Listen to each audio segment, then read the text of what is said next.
Good morning, dear friends. Sound is okay?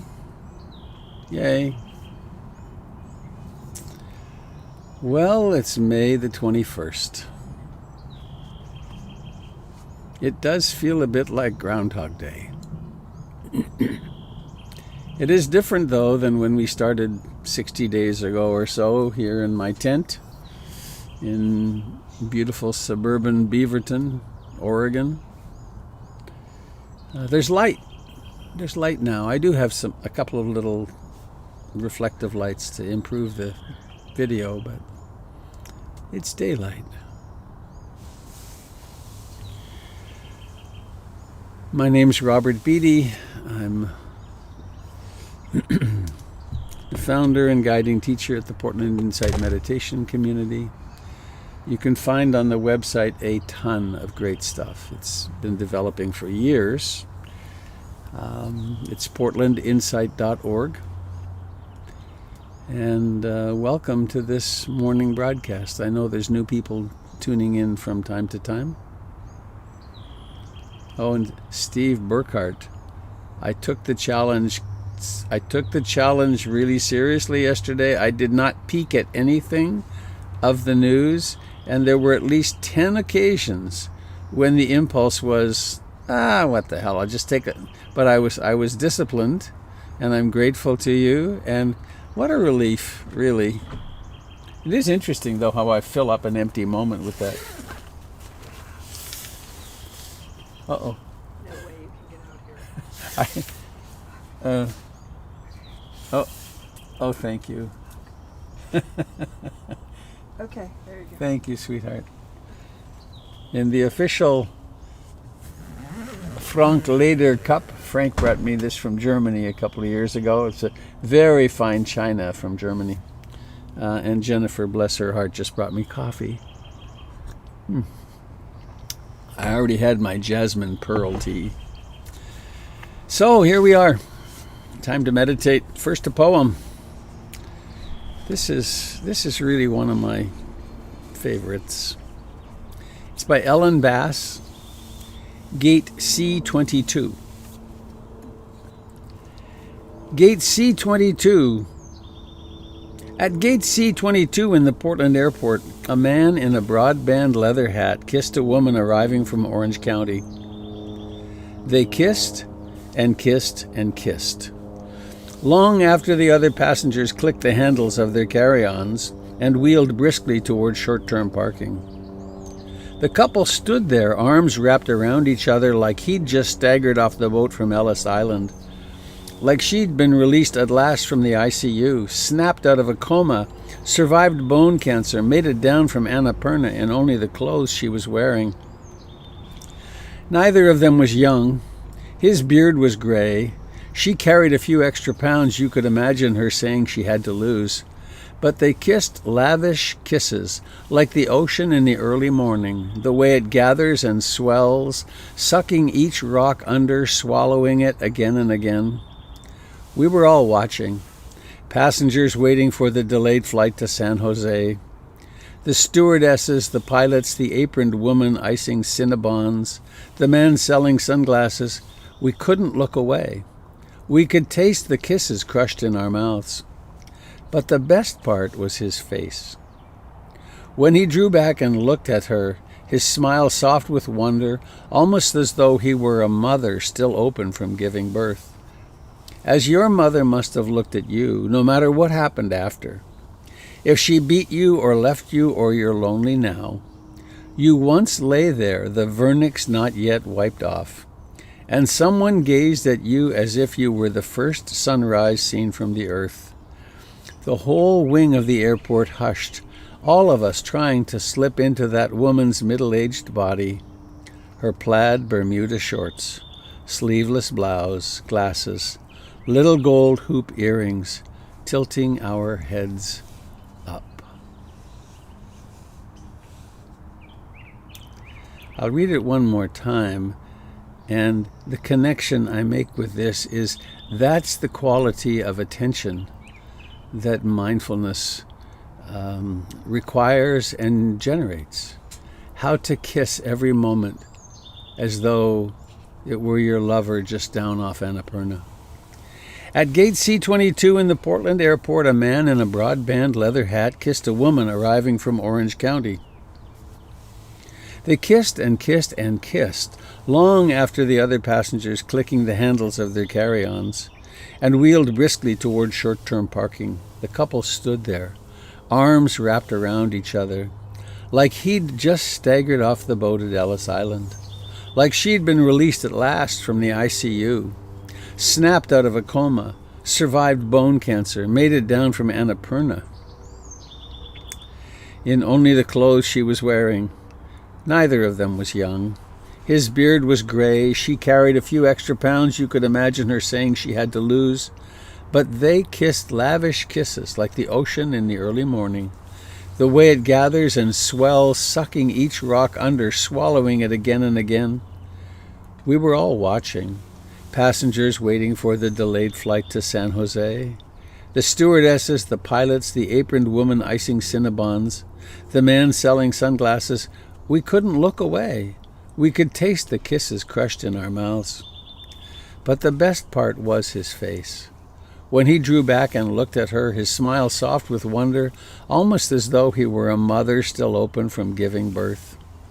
As your mother must have looked at you, no matter what happened after. If she beat you or left you or you're lonely now, you once lay there, the vernix not yet wiped off, and someone gazed at you as if you were the first sunrise seen from the earth. The whole wing of the airport hushed, all of us trying to slip into that woman's middle-aged body, her plaid Bermuda shorts, sleeveless blouse, glasses, little gold hoop earrings, tilting our heads up.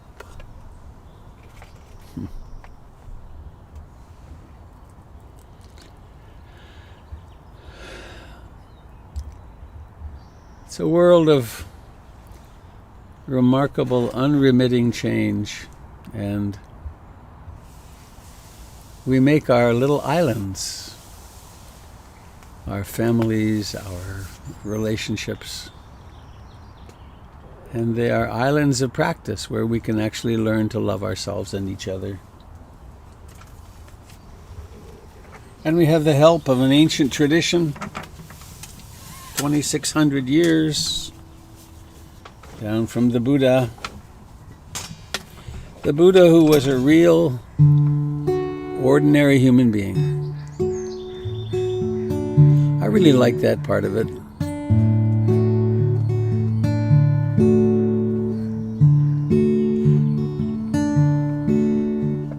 So what do we take refuge in a world that's changing so fast? Why not take refuge in being awake? That which is so available to us right here all the time. And awake to what really is, so we're not trying to force reality to be what we'd like it to be. And to realize that we do it with each other, with our community of practice, with the birds in the trees, the whales in the oceans, the wolves in the forest. I take refuge in the Buddha, the one who shows me the way in this life. Namo Buddhaya, Namo Buddhaya, Namo Buddhaya.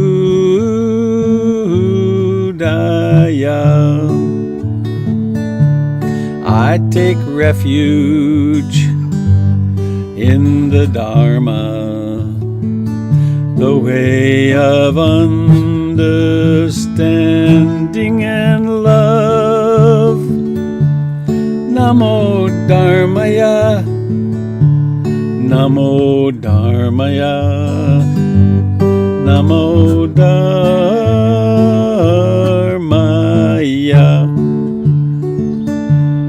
I take refuge in the Sangha, the community of mindful harmony. Namo Sangaya, Namo Sangaya, Namo Sangaya.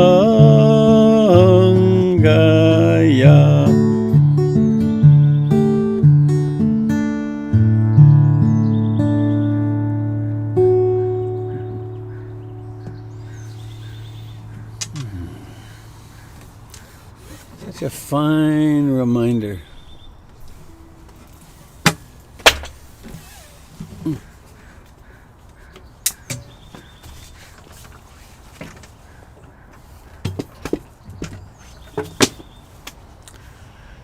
And now, the best part of the day.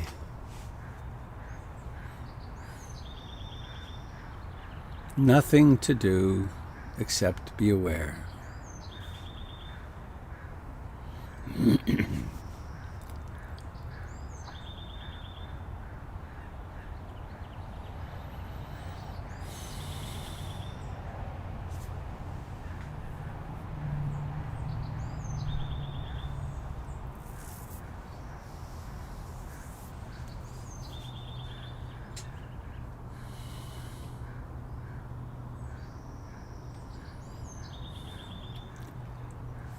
When we pay attention and bring awareness into the body, it's as though layer after layer of intimacy can open.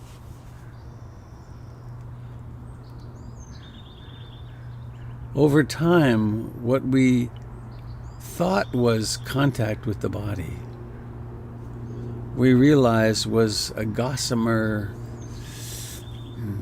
light touch.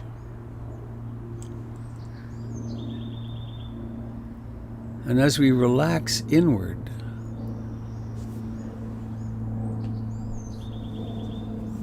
there's more life than we ever dreamed.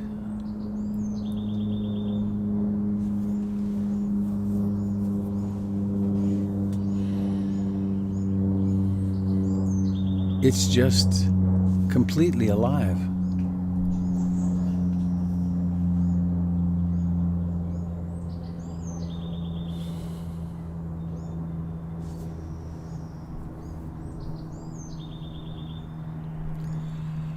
Notice all the way from your toes to your heels, to your shins and calves, to your knees, to your thighs,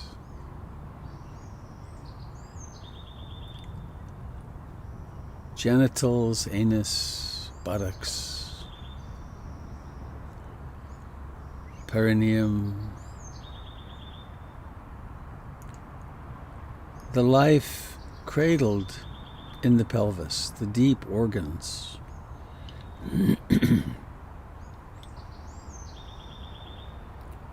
The abdomen, solar plexus, chest.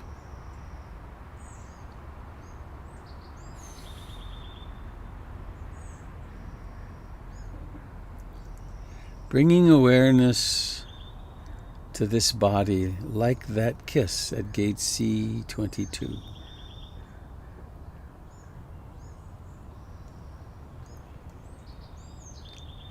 This body is here for a little while.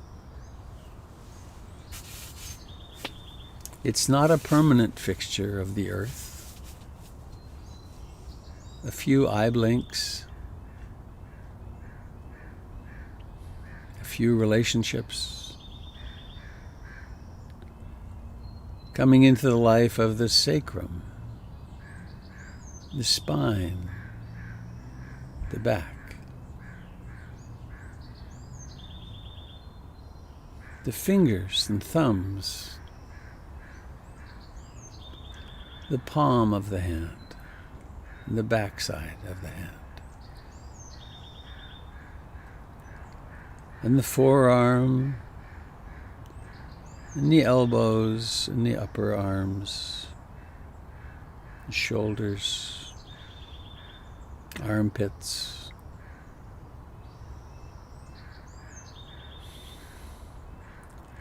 And we have the whole torso that breathes in and out.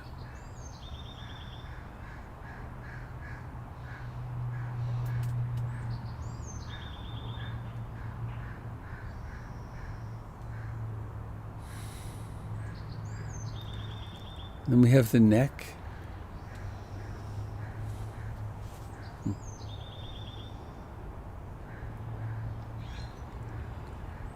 I was present on several occasions when Ruth did this kind of exploration of the body, but of the neck, just the neck, for 90 minutes. The front of the neck, the back of the neck. Sensing for any tension in the throat. Relinquishing it. Letting the tongue relax.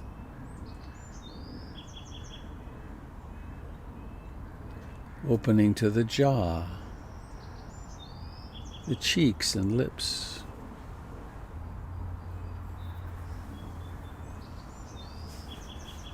The eyes, the nose, the forehead and scalp.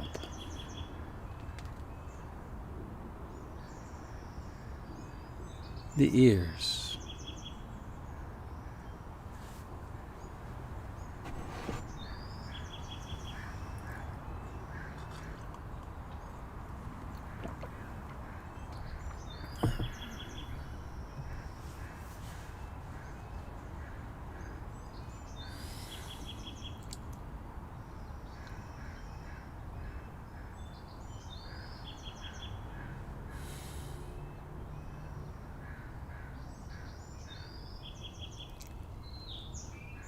And now perhaps it's possible to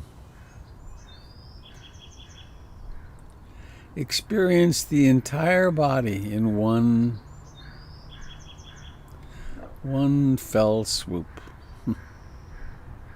Not by striving, but by relaxing.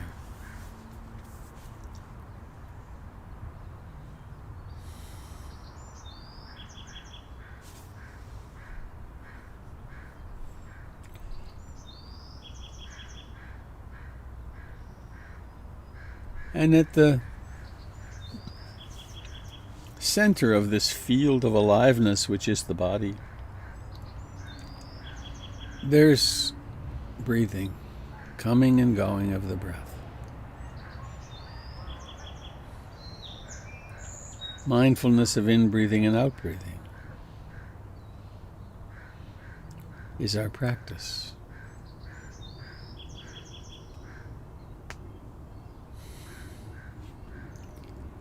How much awareness and love can you bring right now to this body?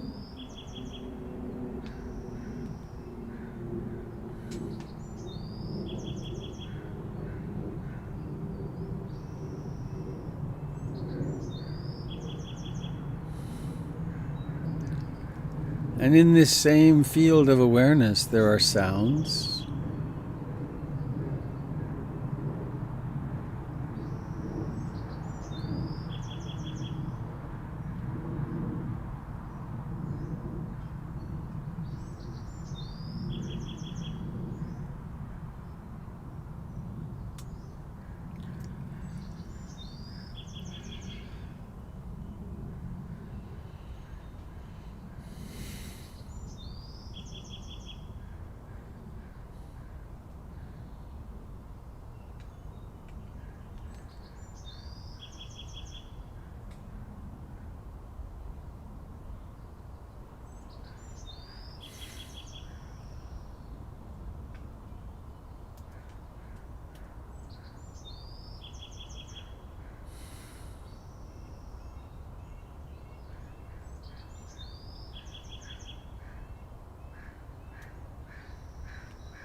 Of course, the mind wanders. That's what minds do. It creates fantasies of a past, of a future. It tells us stories about what is and isn't. It has opinions.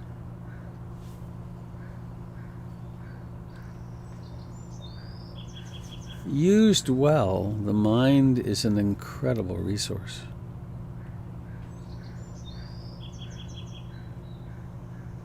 But when we are not aware of it, when we think we are it, then we're on the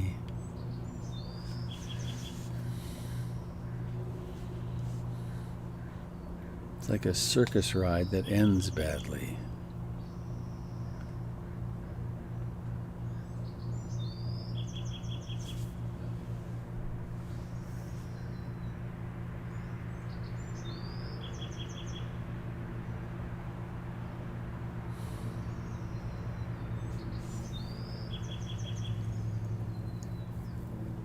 So resting in the Buddha, in that which knows, that which is awake,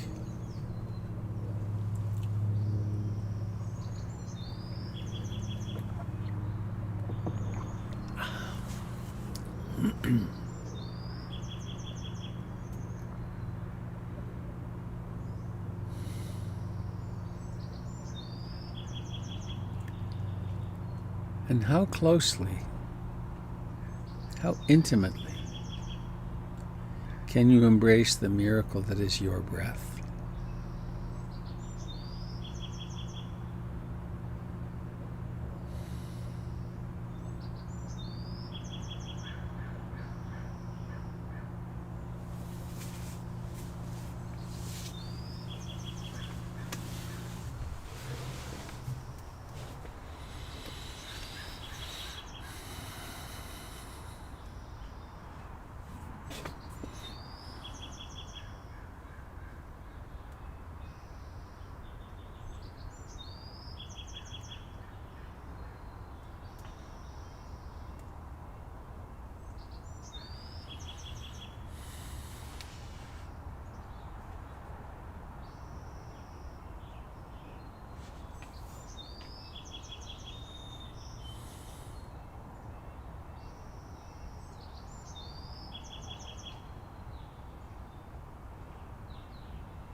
Settle into the still point, which has no content,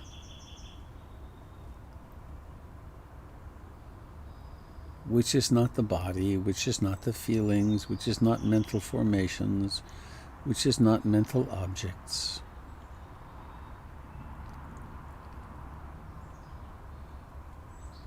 Settling back into the moment in which all things appear.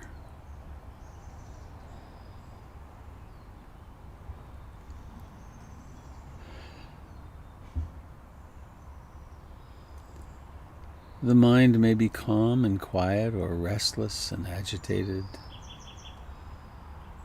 Knowing how that feels in the body. The mind might be content or really wanting something. Or it might be liking or disliking.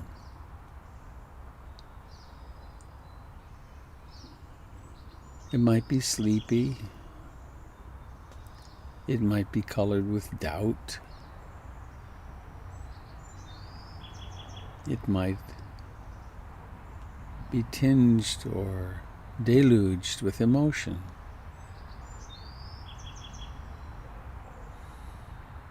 This moment is like this.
And so we rest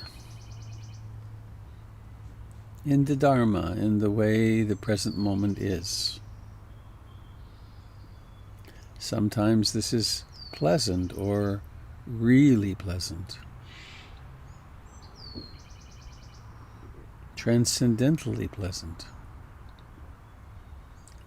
Sometimes it's unpleasant, and sometimes it's really unpleasant. Sometimes it's a challenge just to stay seated.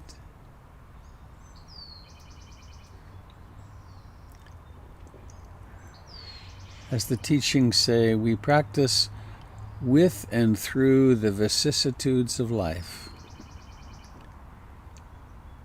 Pleasure and pain, gain and loss, health and sickness, fame and disrepute.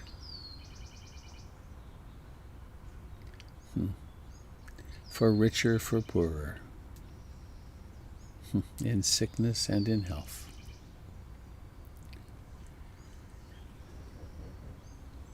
We pursue in the most gentle, loving way the highest aspiration of human beings,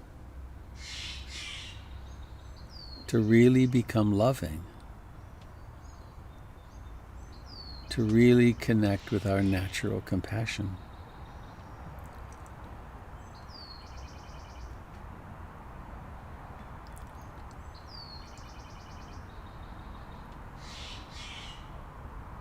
And so let us turn now toward a simple thought of kindness for ourselves.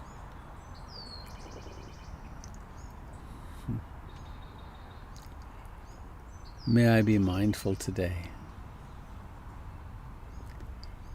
May I be merciful with myself.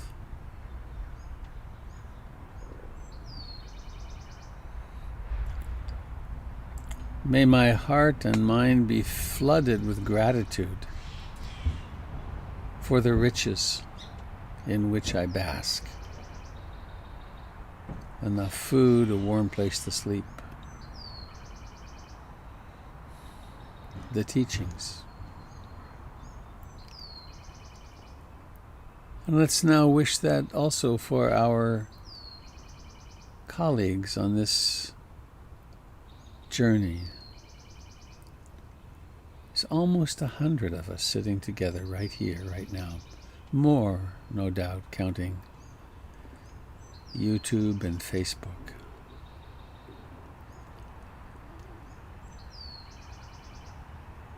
All of us with a very similar aspiration. How to be healthier, how to be more at ease, how to do less harm and more good in our lives. Why not wish each other well? One could say, well, how do I know it has any effect on the other person? It doesn't really matter. It has an effect on each of us. It changes our relatedness to others.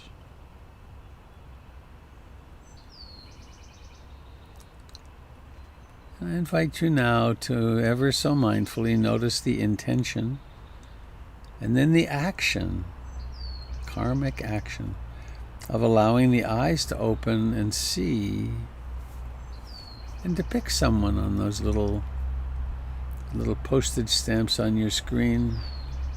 Pick someone and wish them well.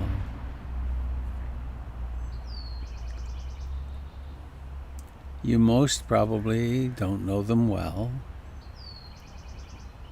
but you know a lot about them. Every single person wants to be safe and happy and loved.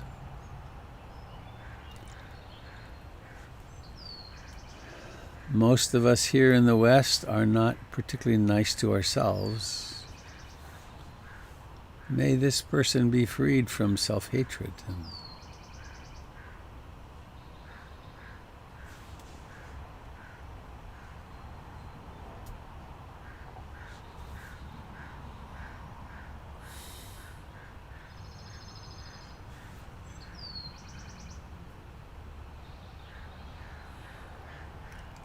So it's a holding of an attitude in the heart. bit the way in that poem that man was looking at his beloved.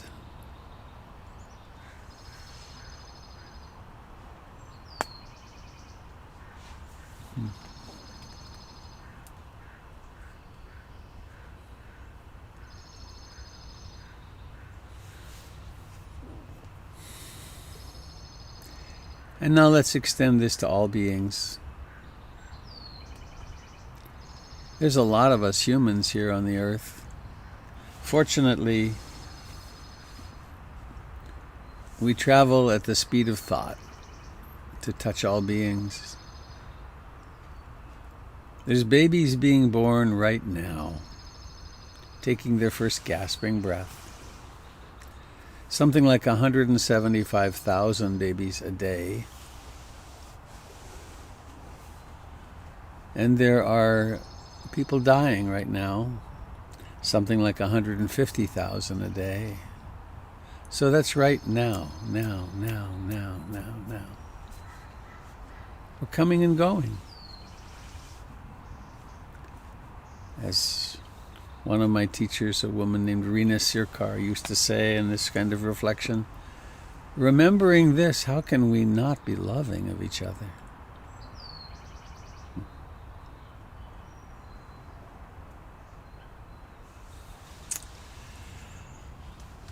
Well, I have an announcement, maybe two. One of them is that Saturday, June 6th, it's now together, Betsy Toll and I will be doing a workshop, a retreat from 9 to 1. And I'd like to just read you the thing we came up with, but I don't have it right up right now, so I'll wait till tomorrow. But it's on using this time of vulnerability and when change is so much more obvious to us, to really develop our hearts in compassion and love. It's such a treat working with Betsy to get ready for it. So I'm sure that those of you that participate will really appreciate that. And the registration isn't possible yet, but today or tomorrow it'll happen, and I'll let you know about that. My apologies yesterday. I put out this link for permissions for looking at the mind maps that I've created, and I don't know how many people tried, but it was something like 35, and each one of them requires that I go into Google and separately give permission. So I'm trying to figure out how to do that in a more sensible way. Jim, am I forgetting anything that should be mentioned? I saw Jim. Oh, there he is. I don't think so, except maybe Doug's meeting tonight and Yeah. the noon gathering with Doyle tomorrow. Oh. So 11:30 a.m. tomorrow. Thank you. I just saw a chat from Tempest. Would you email me after Tempest? Robert@robertbeatty.com. I'd love the help. I don't know whether it's because I'm old, but I'm sick of learning new technical. Every day there's something that I have to figure out how to. If you want the printer to work today, you have to cross your fingers in this way, and it's a pain in the butt. Amen. And then we no longer support that software, so you have to learn a whole new one. And I'm sorry, this software doesn't work with your old printer. Anyway, I'm going to stop whining. Robert, we would like you to make the poem available. I will put it on the listserv as soon as we end this. I'm working on the blog thing too. That's a mess. Another thing I'm learning about. So I do have a Dharmet I want to share with you.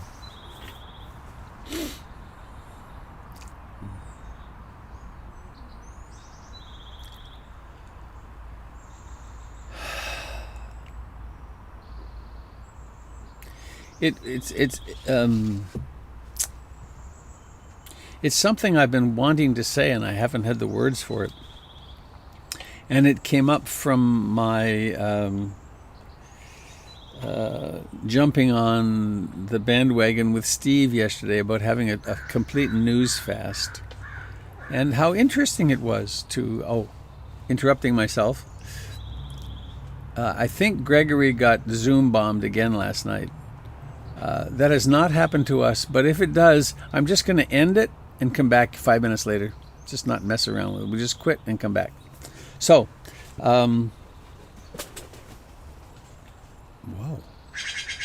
A bird passed so close to my tent that it made the tent rattle.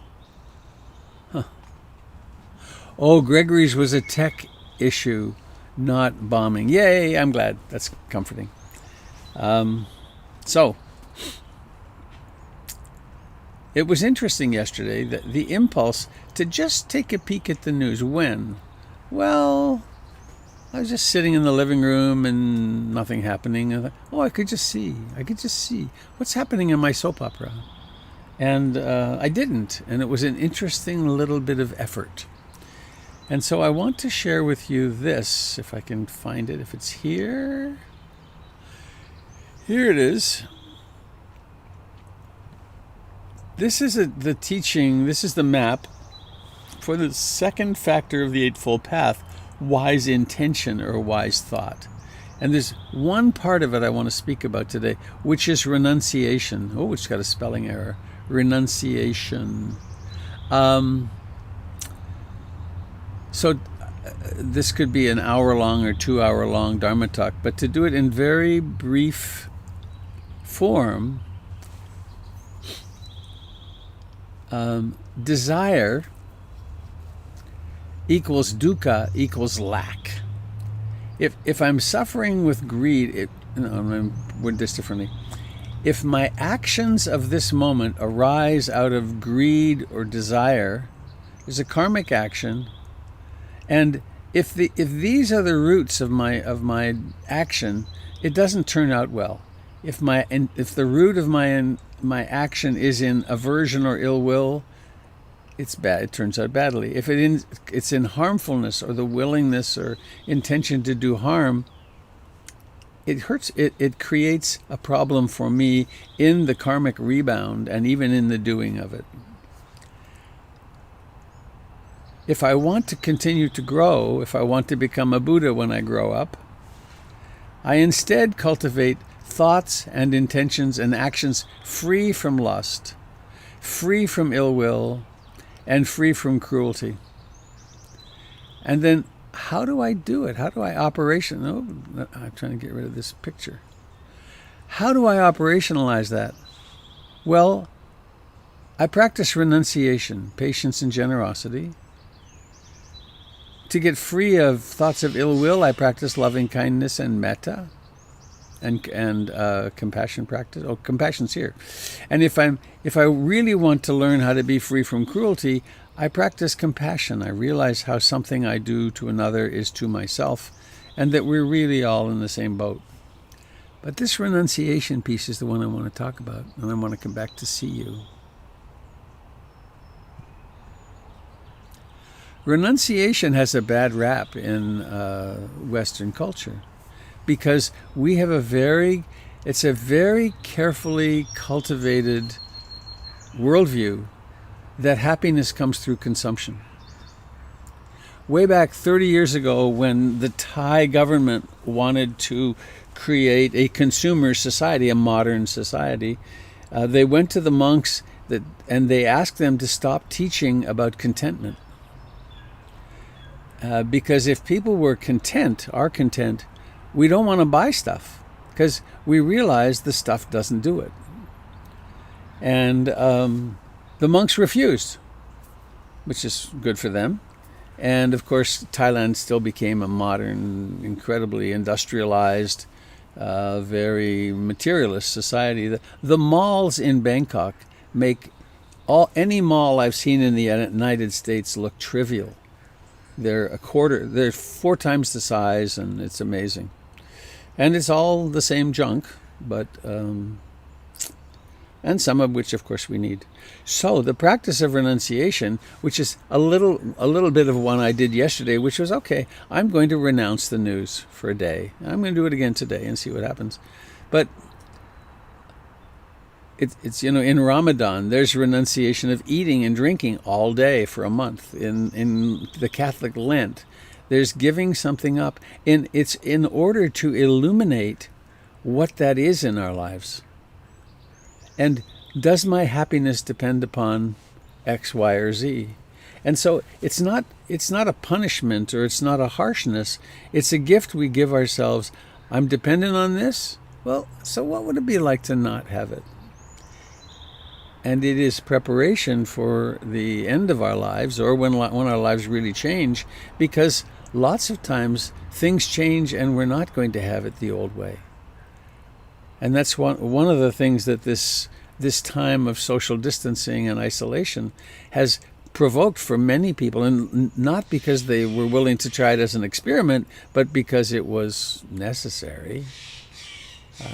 But if we do it consciously, we can really see, to what am I attached? From what do I get my sense of identity? What if I were to put this away for a week, which is like going on retreat? It really illuminates how I'm dependent on it. And how dependent do I want to be on things, on people, or do I want to move toward freedom? So that's my dharmat on renunciation, and on how to make sense of some of the anguish that people are going through now, because our senses of identity are tied up in sports scores, or you name it. So I'm going to pause there. I thank you for listening, and I'm going to open up to you. What's the experience? And again, I'm going to ask for the quieter ones among us to have a chance to share, if you wish. Also open for questions.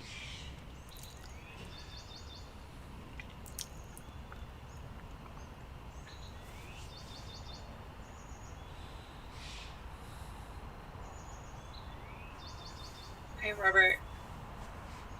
Can you hear me? I can. Deb, hi. Hi.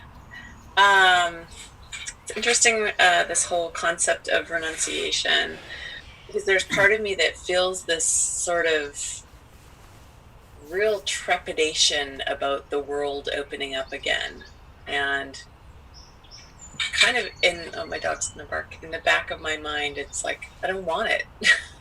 Because I know I'm going to get sucked back into being busier than ever, and the crazy, and there's a sense of powerlessness that comes with that, and I'm in that soup. It makes me think that maybe it'd be really wise for us to be attentive as we pick it up again, and see what we want to pick and what we don't want to pick up.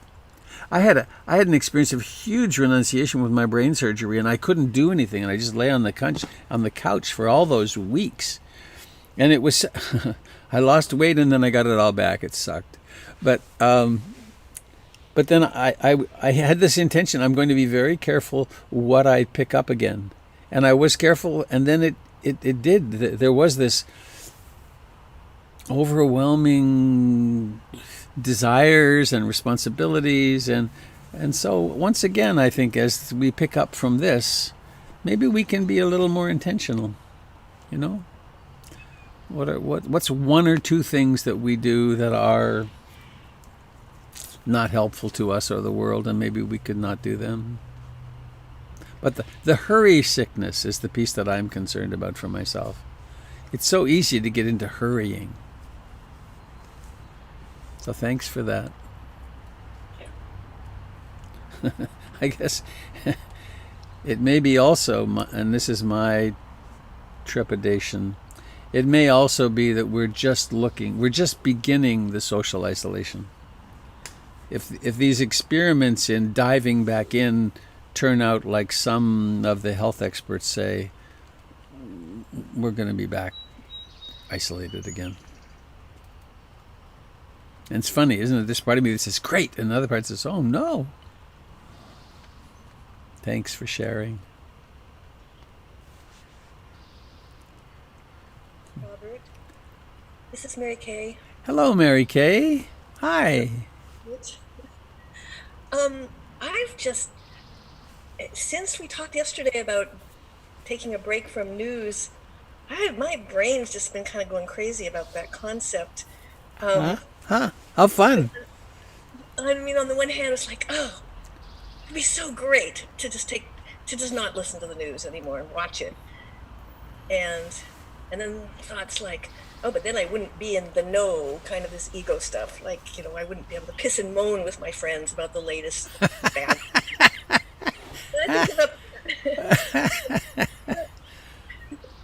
But really, where I'm getting stuck is, I do feel like we have a responsibility to know, what is happening to our neighbors, to our planet, to our government. And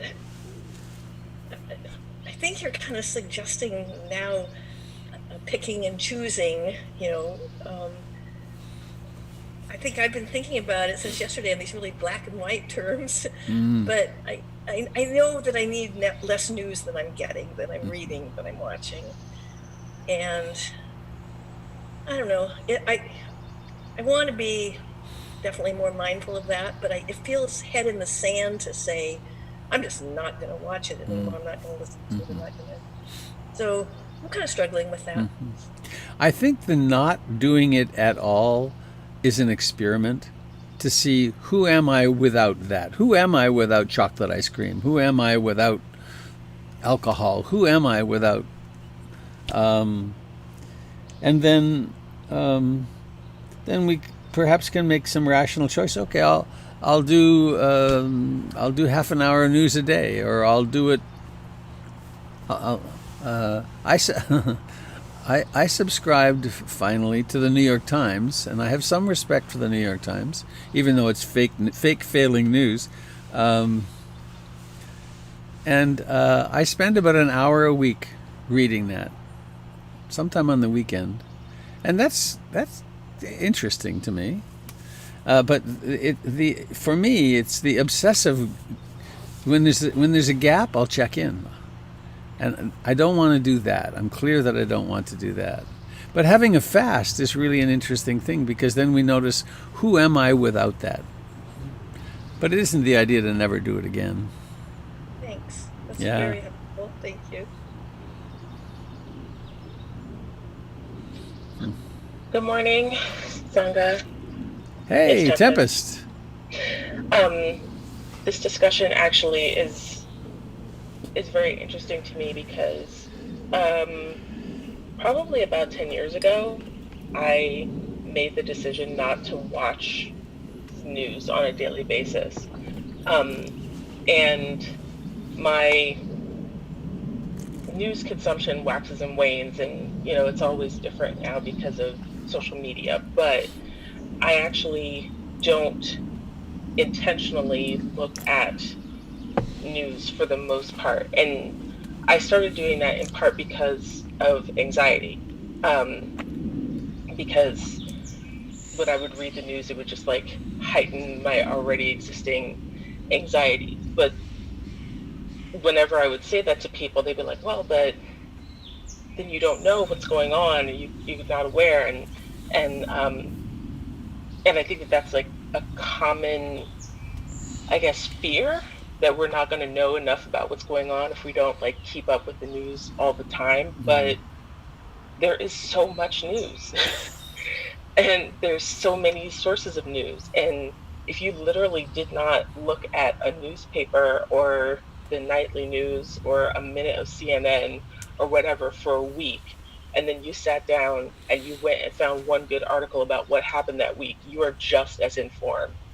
I can say that's from experience. I actually was thinking about how interesting it was that I watched Last Week Tonight with John Oliver, which is on HBO, but you can watch basically the whole thing on YouTube every week. And that show comes on once a week, and I'm more informed about what's going on with the coronavirus from watching John Oliver talk for 20 minutes than I feel like I am like trying to absorb 12 different things. So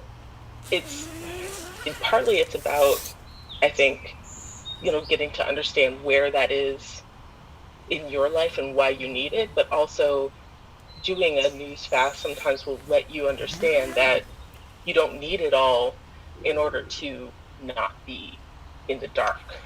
Mhm. So I just want to share that. Thank you.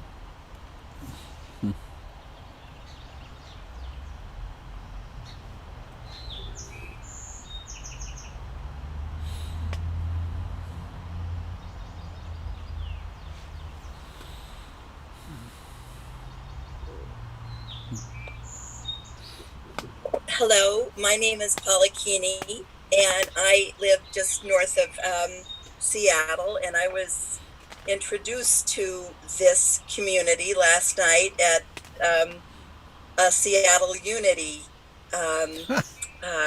Zoom meeting, and so this is my first time, and so thank you very much, and thank you for the opportunity of renunciation. I have been on a app called Top Hatter, where you bid for very low cost things, anything from like $1 to maybe $20. And I have just been crazy on this thing. So, Hang on. That touched my funny bone somehow. Cool. Well, I'm happy that it did, because it's kind of really ridiculously funny that I would be doing this. Uh-huh. And every day I think, I'm going to call someone and admit that I'm doing it and be held responsible for not doing this. and I don't. And I go to the app and I buy something else, And so anyway, So how interesting if you were to fast from that and see what need it's filling. Yeah, I think so. One of the things that came up while I was listening to you is that I have been on a diet, a keto diet, and very successfully.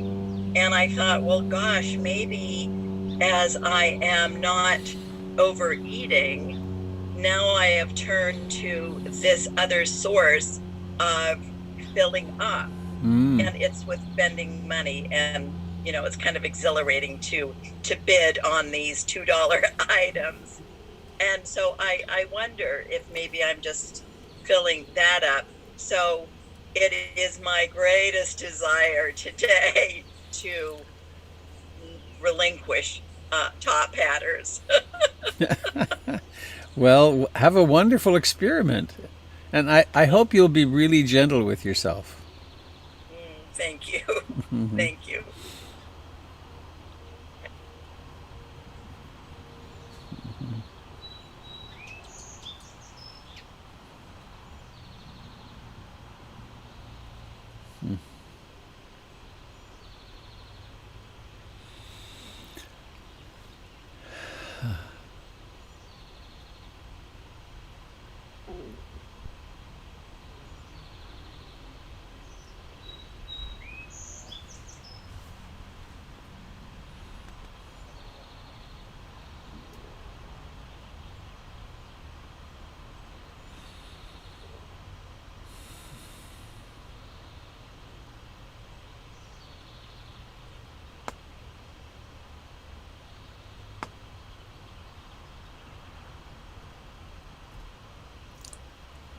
One of the articulated purposes of developing meditation, and in particular the meditation in high concentration states like the jhanas, as they're called in Theravada Buddhism, is to create an inward sense of pleasure which is not dependent on the outer world. And so if we learn simply to quiet the mind, to move into a relationship with the mind such that its disruptions, its disturbances are not a problem, then we discover that we can be somewhere and be content with being where we are, and we're not dependent upon consuming something. Not consuming something through the eye, through the ear, through the nose, through the tongue, or through the feeling body, or even through the mind, even getting new information. And so that's a huge development for us as humans, when we can simply be and not be always seeking the saltier, cheesier, another hit of stimulation.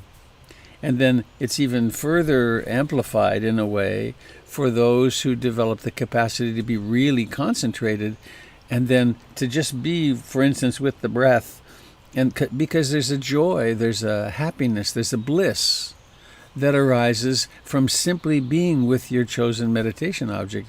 And the the meditation and brain study people they've zeroed in on it, that in fact the pleasure centers of the brain can be self-stimulated through concentration, through meditation. And so it really is liberating to realize that happiness doesn't ever come from out there. It always is an internal phenomenon.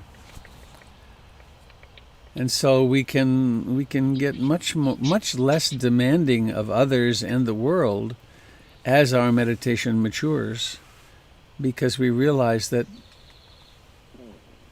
we're free.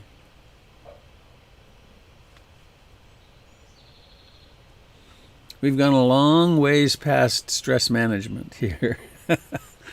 Nothing wrong with stress management, but the vistas that open up as the Dharma opens for us are really extraordinary.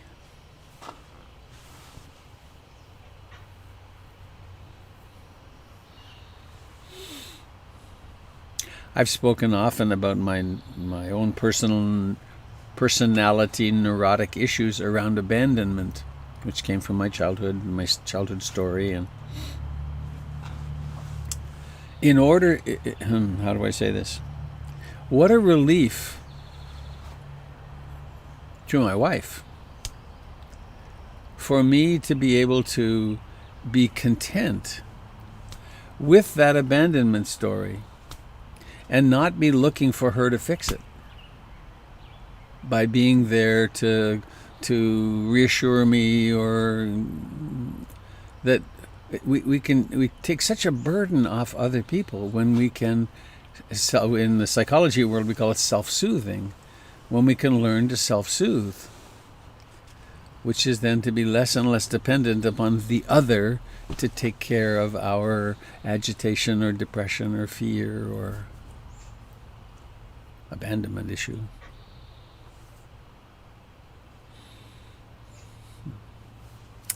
I have spoken. Ho metakriyasan, as we said in the sweat lodges.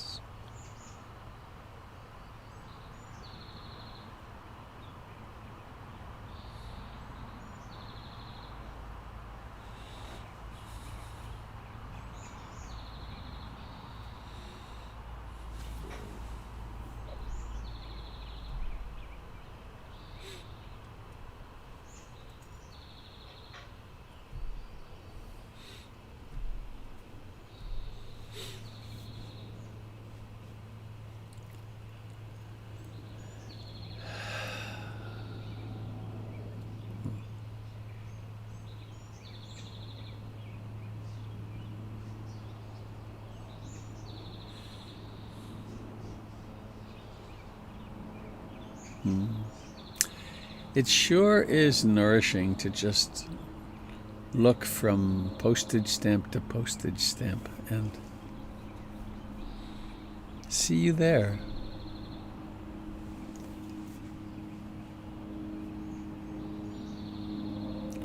always brings up a really soft place in me. Oh.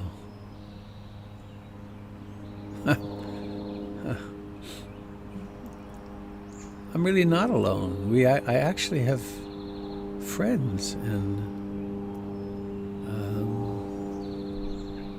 other people doing this incredibly important work of waking up.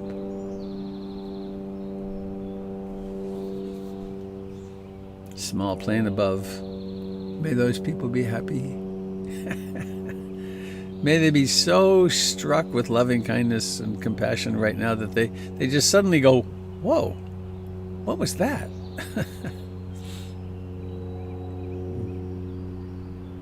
Then they think a kind thought about their mother with whom they've been having conflict. Oh dear.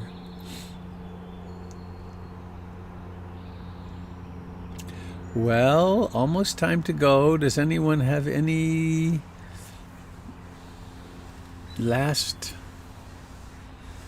anything that would like to be said?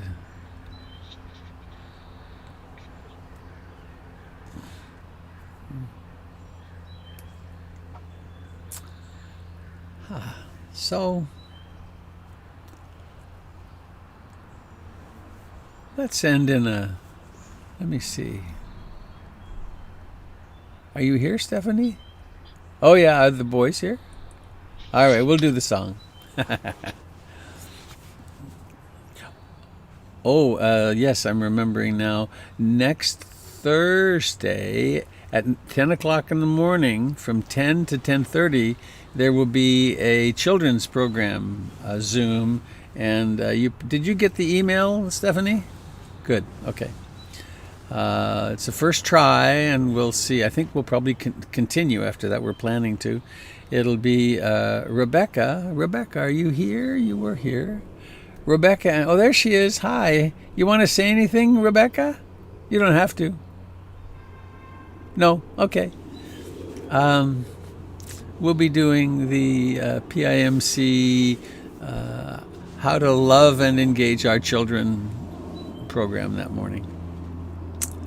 So let's sing our song. I'm going to open it up to everyone being able to howl together. Ready? May all beings be happy. May all beings be happy. May all beings be happy. Sadhu, sadhu, sadhu. Well, that's just so glorious. The Mormon Tabernacle Choir has nothing on us. All right. Bye-bye. See you soon. Bye, Allison. Bye, Connie. Have a good day. Bye, Stephanie.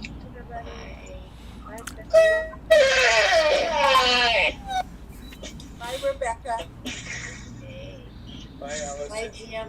Have a good Bye. day. He had. Bye now. Bye, Stephanie. Goodbye, dear friends. Beautiful day.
21.